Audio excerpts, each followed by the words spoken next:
Thank you for joining with me. We're in A Course in Miracles. This is the Foundation for Inner Peace, 3rd edition. We are currently on Chapter 12, the Holy Spirit's Curriculum. This is Section 3, the Investment in Reality. We are picking up on paragraph 6.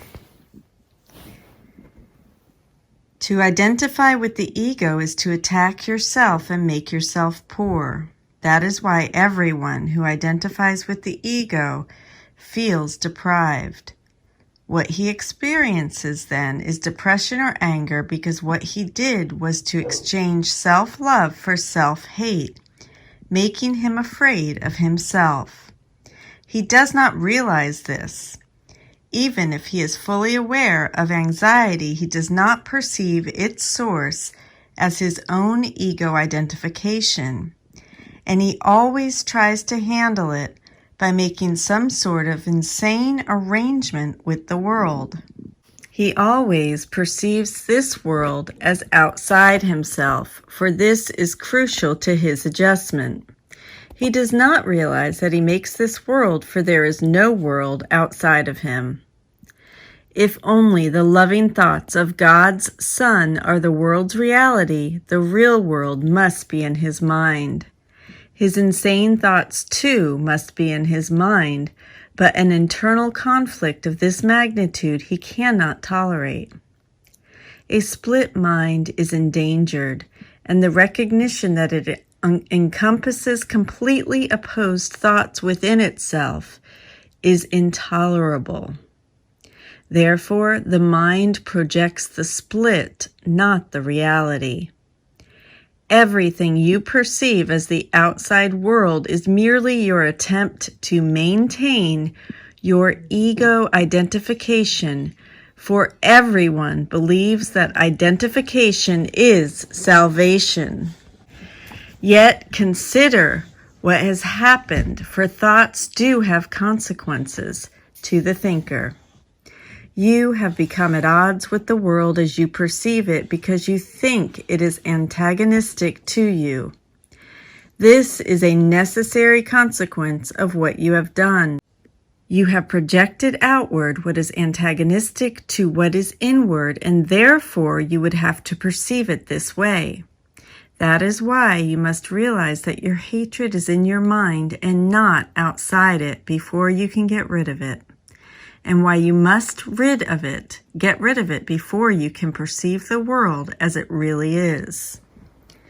I said before that God so loved the world that he gave it to his only begotten Son.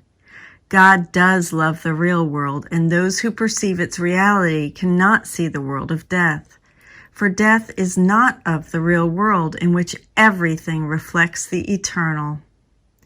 God gave you the real world in exchange for the one you made out of your split mind, and which is the symbol of death. For if you could really separate yourself from the mind of God, you would die.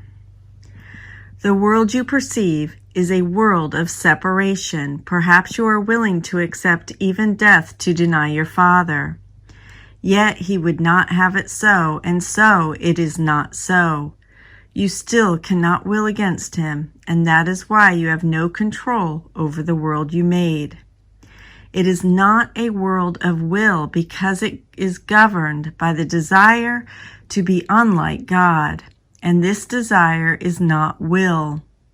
The world you made is therefore totally chaotic, governed by arbitrary and senseless laws, and without meaning of any kind.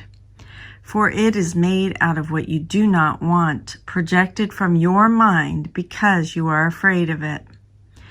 Yet this world is only in the mind of its maker, along with his real salvation. Do not believe it is outside of yourself, for only by recognizing where it is will you gain control over it. For you do have control over your mind, since the mind is the mechanism of decision. If you will recognize that all the attack you perceive is in your own mind and nowhere else, you will at last have placed its source, and where it begins, it must end. For in this same place also lies salvation. The altar of God, where Christ abideth, is there. You have defiled the altar, but not the world. Yet Christ has placed the atonement on the altar for you. Bring your perceptions of the world to this altar, for it is the altar to truth. There you will see your vision changed, and there you will learn to see truly. From this place where God and His Son dwell in peace and where you are welcome, you will look out in peace and behold the world truly. Yet to find the place, you must relinquish your investment in the world as you project it, allowing the Holy Spirit to extend the real world to you from the altar of God. And we're going to stop there in section 3 of chapter 12, the Holy Spirit's curriculum, and this is the investment in reality. And tomorrow we will pick up in section 4 of chapter 12. Thank you so much for joining with me. I love you. Have a beautiful day.